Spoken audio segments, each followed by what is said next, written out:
Illusions are designed to keep you from the truth. People like P Diddy and those who do black magic distort your view about yourself and others.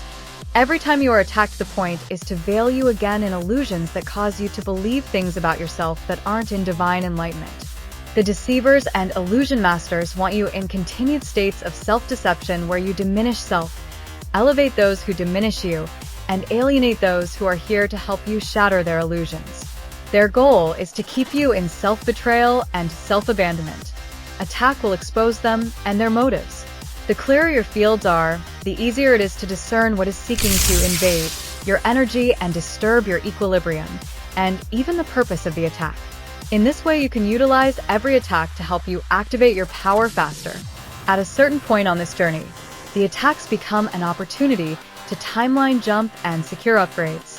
This is when you begin to take from the enemy's camp all they have stolen from you and still seek to steal. Meanwhile, they think they're still robbing you. The only time an attack against your divine authority over self can root and become a reality is when, or if you give up that power over self. Your enemy wants you succumbing to believing the web of illusions they cast in order to put you into states of fear, guilt, and shame. The attacks are designed to victimize you, so that you fall from your throne of divine power into states of victimhood. It is here where you can be harvested and manipulated. The trick is to clear your fields of all the external commands and illusions you formerly believed and therefore began to manifest. A field full of illusions is easy to cast upon.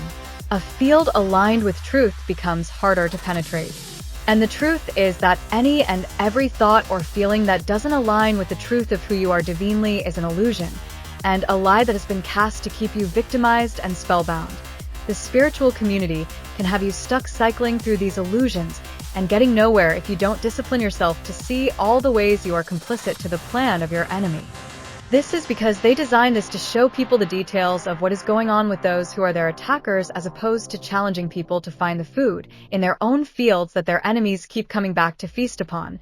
Some of the favorite meals of your attackers are fear, guilt, shame, apathy, hopelessness, self-pity, pride, and denial. All very natural responses that occur when someone has been victimized and believes themselves to be powerless against their foe. The truth is your enemy relies on you not to know and believe in your own power and truth. This is why at every turn, their task is to find ways to exploit your own beliefs in your powerlessness. Your real and only job then is to clear the food supplies within your fields that keep your enemy returning to feast. This is where healing comes in. You must clear your fields of every thought and emotion that your enemy has used to keep you in states of delusion. These thoughts and feelings will always contradict who you are divinely, and are there to keep you in endless states of suffering. This is where the wheat begins to be separated from the chaff, because many people are so used to their suffering and victimhood that they claim it as their identity. They were taught to do so. There is nothing of the Matrix and her old world system that wants to see divine beings rise into their power and truth. As such, divine love and divine justice are rewards only made real to those who fight for their right to have it, and then take it back. As such, the greatest battle we face on this journey is the enemy within. If we want divine love, we must clear out all programs of unworthiness and conditioning around relationships that are toxic. If we want divine justice, we must first bring to justice all those energies within that are the true enemies to our souls. At every turn we must make the choice to sacrifice the lie for the truth and the illusion for what is divinely real, even when they are habits and energies we like or have become accustomed to. Divinity is a constant choice. This is why many are called, but few are chosen. The true chosen fight at every turn for their divine right to be great by clearing all the energies that have festered within to keep them out. They eventually realize that while they may have been wrongly victimized, the sole responsibility to rise into victor status falls on them alone.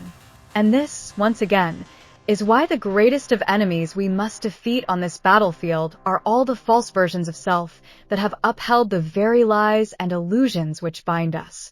True spiritual warfare is when we expose these enemies within and disown them so we can take back ownership over self. There's a lot of work being released right now around religious vows, oaths, and sacraments that have covertly given institutions and their entities access to our sacred energies in order to imprison our light bodies. I channel this decree for those who are looking for a way to shut down and close off these energies in a more finite way. Feel free to use this decree to free your sacral energy for your own use, or as inspiration for your own personal decree. Know that many of us have been placed in contract with these entities by virtue of church attendance, religious rites like baby baptism, and simply through aligning with systems and public gatherings whereby our emotional energy has been raised in order to connect with our fields. This decree is also for those who never made official oaths to religious service in past lives. We all have been pledged by way of the systems and institutions that upheld the matrix in this and most likely every lifetime. Understand and overstand that the words you speak in power over self are activations and deactivations. There is power in using your throat chakra in order to align with your divine truth. As such, when this decree is spoken with power and true intention, it will shift these energies because you are commanding for it to be so.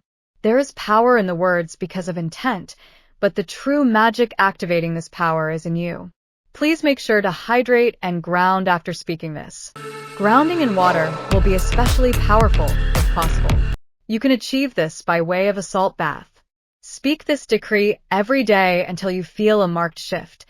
This decree is a sacred gift of love that I channel and present to you with the highest hope that you will recover all that has been stolen from you energetically by way of sacral theft.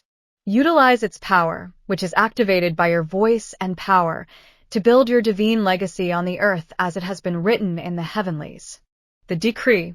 I insert name. Invite my most benevolent guides and helpers from across realms, dimensions, and realities to bear witness to this decree. Only beings resonating in unconditional love towards me, my loved ones, my divine path, and interests are welcomed. Any other beings or energies seeking to harm me, spy, or bring imbalance are hereby banished out of my presence and returned to their rightful place of origin whereby universal balance is achieved. I do not consent to any energies in my fields on assignments to kill, steal, or destroy. By the power of my own voice and the words coming forth from my vessel, I take full authority over my own energy field. From as far out as I stretch etherically down to the individual molecules that make me up. Physically, I command my own energy and divine destiny. No body, no thing, and no one else. By the power of my words, conviction of my heart, and truest intentions of my soul, I break any and every vow or oath that still binds me or has ever bonded me to any religion, religious institution, members of said religion, and the entities that upheld these orders. I take back any and all of my power I gave away or was taken away by way of these agreements, contracts, oaths, and vow. I break the power that any and every sacrament, rite, milestone, or ritual has held over me. I revoke any consent ever given to access me or my energy through both my conscious and unconscious participation. I evict any accompanying spirits or beings that have resided in my energy due to my participation in any of these services or rites.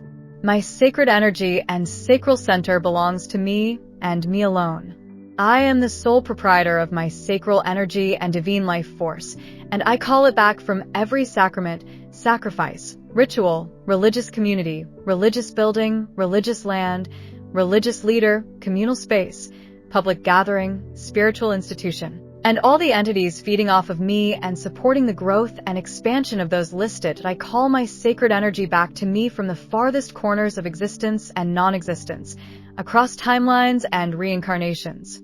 I call back my sacred energy back from the towers it has built and sustained astrally, out of the sound waves of the air, out of the waters of collective influence, and out of the earth and every structure sustained by it without my conscious consent. I call upon the fullness of the waters of my sacral center to drown every and any trespasser that has attached itself to my energy for its own survival, abundance, and expansion. I shut down any further access to my sacred wells from any and all who would seek to take from me without my conscious consent. I am closed to all merchants on my seas. My seas belong to me. I call forth my highest protectors and those I have employed as guardians of my sacred energy to please arise and evict those who have enforced false guardianship over my sacred waters. My creativity, sexuality, wealth, Pleasure, abundance, magic, portals, emotional energy and beauty are mine and mine alone to birth and birth. Anyway, I have been bound to other souls across time and incarnations by way of vows, oaths, sacraments, and the barter and trade of my sacred energy is now broken by my command. I offer myself up no more in ritual sacrifice for another or as a battery for any. Furthermore, I call karmic justice on all those who have used and stolen my sacred energy to build their false empires here on earth. I place them before the highest arbiters of universal justice and report them for their crimes against myself and humanity. As a divine being walking in alignment with my North Node and destiny, I know that what I bind and loose on earth is also done in the heavens. My words go out and accomplish exactly what I intend them to. Therefore, by the power vested in me by Source, God/the Divine Father and Mother/the Universe, I declare myself to be free from all that is ever sought and will ever seek to command, control, steal, or sell my sacred energy, life force, and divine power. And so it is. And so it is. And so it is. This is part of the Esoteric Gardener Collective movement in fighting dark forces. Please like and subscribe for more lessons in protecting your energy. Thanks for watching Angelic Warrior 8830 for the Esoteric Gardener.